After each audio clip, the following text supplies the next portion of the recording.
Oke, akan saya lanjutkan mengenai key information about untrue condition. Tadi sudah saya jelaskan sampai dengan did not have money ini. Kemudian saya akan lanjutkan. Di sini maksud dari had can be used without if. Artinya adalah apa? Had dapat digunakan tanpa if. Kalimat had I had money, I would have bought it. Artinya sebenarnya adalah kalimat ini aslinya if I had money. Namun bisa direduce, if-nya dihilangkan, maka had-nya di depan. Had I had money, I would have bought it. Artinya did not have money. Sama dengan yang di atas. Oke, sekarang kita ke contoh latihannya about untrue condition. Are you going to have something to eat? Apakah kamu mau makan sesuatu? Woman-nya mengucapkan, if the food look fresh, I would eat some. Jika makanannya nampak segar, saya mau makan beberapa. What does the woman mean? Artinya woman ini mengucapkan apa? If the food look fresh, I would eat some. Jika makanannya nampak segar, saya mau makan. Artinya adalah artinya adalah makanannya tidak segar.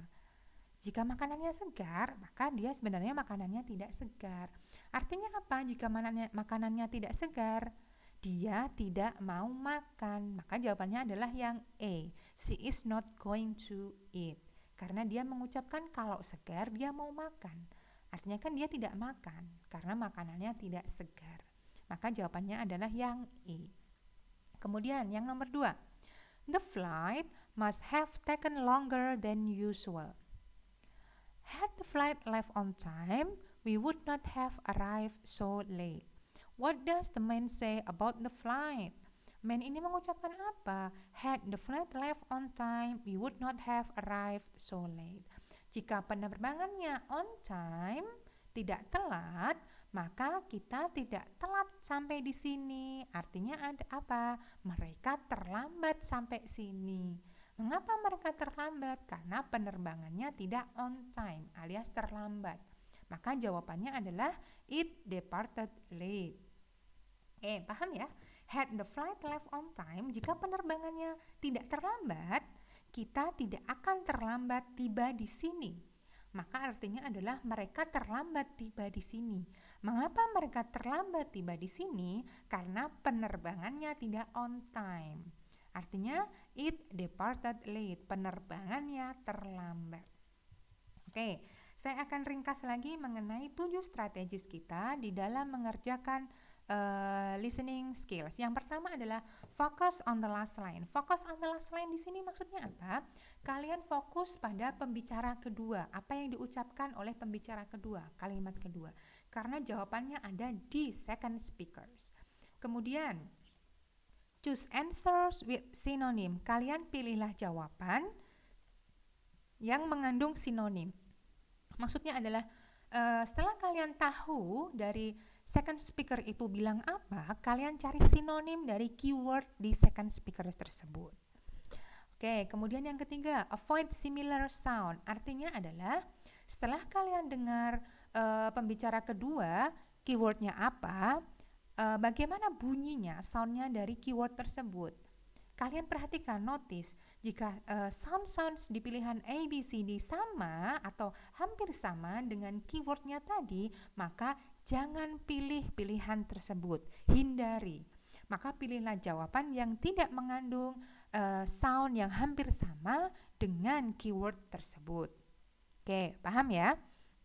Kemudian yang ke strategis yang ke selanjutnya, who, what, and where. Kalian harus tahu siapa yang berbicara. Perhatikan pembicara kedua, apa yang dibicarakan atau apa yang akan dilakukan berikutnya, kemudian di mana percakapan itu berlangsung. Seperti itu. Kemudian yang selanjutnya, strategi yang selanjutnya adalah passive statement. Passive statement artinya adalah jika di pembicara kedua tersebut membicarakan sesuatu yang pasif, kalimatnya pasif, maka jawabannya kalian pilih di ABCD yang merupakan kalimat aktif. Namun, jika di dalam pembicara kedua tersebut mengandung kalimat aktif, maka kalian cari di pilihan tersebut yang merupakan kalimat pasif.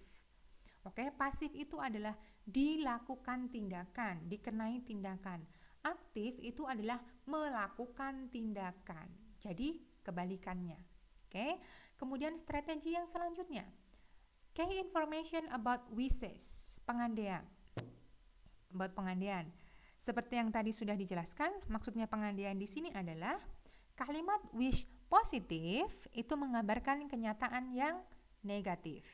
Kemudian jika kalimat wish yang negatif, maka menggambarkan kenyataan yang positif. Kemudian past tense di dalam wish pengandaian itu menunjukkan present tense, kejadian yang sedang berlangsung sekarang. Kemudian past perfect tense itu mengindikasikan kejadian yang terjadi kemarin atau past tense. Oke? Past menunjukkan present, past perfect menunjukkan past. Kemudian yang terakhir, strategi yang terakhir adalah untrue condition, if. Seperti halnya dengan wish, kalimat pengandaian if positif maka menggambarkan kenyataan yang negatif. Tetapi kalimat pengandaian if yang negatif menggambarkan kenyataan yang positif. Kemudian past tense di dalam if untrue condition ini, past tense menggambarkan kejadian present tense yang sedang terjadi sekarang. Past perfect juga menggambarkan kejadian yang terjadi kemarin. Seperti halnya yang wish. Kemudian had bisa direduce, had bisa direduce, had-nya di depan, if-nya dihilangkan. Had, I had money, ditaruh depan had-nya. Oke, ini dulu saja 7 strategis di dalam trik kalian mengerjakan soal TOEFL test bagian short dialogue di listening test. Oke, saya tutup di sini. Selamat belajar. Assalamualaikum warahmatullahi wabarakatuh.